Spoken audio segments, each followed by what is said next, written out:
Hey, welcome to an episode of Cooking with Chef Johnyshwa.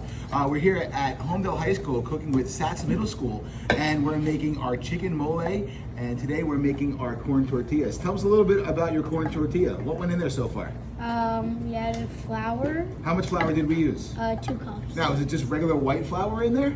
No. This is called what kind of flour?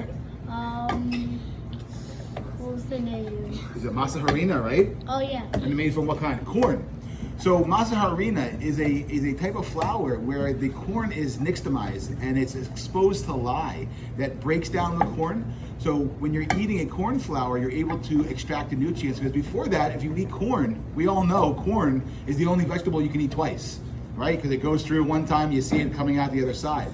So our body really can't pull the nutrients out of it, but when it's nixtamized, we're able to pull those nutrients out, and we see it in corn tortilla dough. So this the tortilla dough looks really great. It formed a nice ball. To this we added how much water? 1.5 cups. And it was really cold water, right? No, what kind of water was it? Very hot. Yeah, very hot, warm water. We're gonna let this dough sit overnight, and then tomorrow we're gonna press it and make our tortilla dough to go with our mole tacos. All right, that's it. Thank you for another episode of Chef Johnyshwa. Thank you for coming with us, and have a great day.